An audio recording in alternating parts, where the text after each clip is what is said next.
Welcome back to Trading 360. It's time for our 360 round. We're taking a look at Palantir that has surely been a winner in 2024.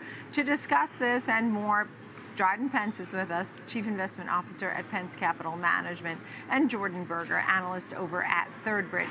Thank you both for being with us. So, Dryden, I'll start with you. We've been watching Palantir, PLTR, the ticker symbol there. It is down about 5% today, but has been a winner. What do you think about when you think about Palantir for the big picture?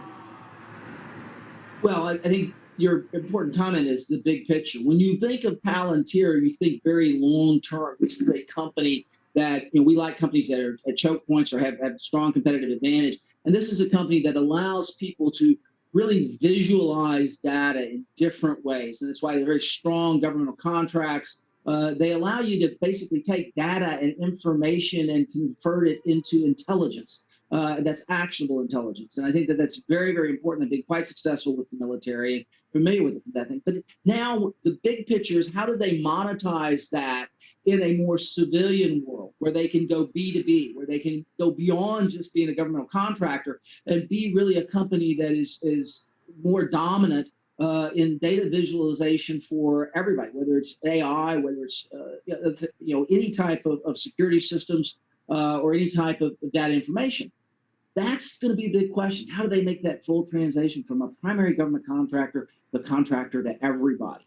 Long term, we like it. When you think about it right now, you have a company that's probably shot up a lot, and valuations are a little lofty at this point. That's how we're looking. And maybe it moves with AI and Mag 7 too. I mean, for example, Google's down today after its quarterly report. That too could be dragging this name down. Do you see growth potential, Jordan, for Palantir going forward? And are you worried about the valuation? Yeah, hi, Nicole. Thanks for having me. It's interesting tracking the story of Palantir right now. As mentioned, they've really cut their teeth in the defense sector, moving into the commercial market, really at a nexus in their story, considering they were working on doing so prior to the generative AI boom. So moving towards the AIP platform and seeing how that's been picking up has been of great interest to us. We speak with experts as often as we can every day to try to get a sense of how that traction is picking up. And it's really, at this point, looking at just the use cases, the initial boot camps that are being used by customers and how that's really picking up. So as long as we keep seeing those use cases coming in, I think that does bode well for the company's ability to make that pivot. From the defense market to the commercial market, you do see growth here for this name, Jordan. Would you say it's a buy at $27? I mean, it has had a significant run up this year. Yeah, Nicole, we're obviously looking at a nascent market here with the generative AI tailwinds, and trying to understand that is, of course, its own problem. At Third Bridge, what we do is, rather than give investment advice itself, we really speak with experts every day to get an understanding of where the market seems to be going and how these products are being adopted. And from what we're seeing, Palantir seems to have really a unique product. They have their approach with ontology, which is basically just operationalizing organizational know-how in a way that's been thought of as somewhat unique. And as we see a lot of players moving into the space, whether it be C3, the hyperscalers, or all the nascent generative AI companies, we haven't heard of anything being approached quite in this way and data being visualized quite in this way before. And that's what we've really been looking at. Yeah, and then look, I mean, getting that exact research has so much value that Third Bridge is providing with that. Year to date, it's up nearly 6%, 60%. We will hear the earnings on August 5th. Dryden, you think that the company is a good company. I don't know how worried you are about the valuation at this point. If you're a big believer in AI, do you buy them all? Do you buy Palantir, Adobe, Salesforce, CrowdStrike? Well, I don't know about CrowdStrike. It's been really beaten down. But do you buy them all, or do you pick and choose?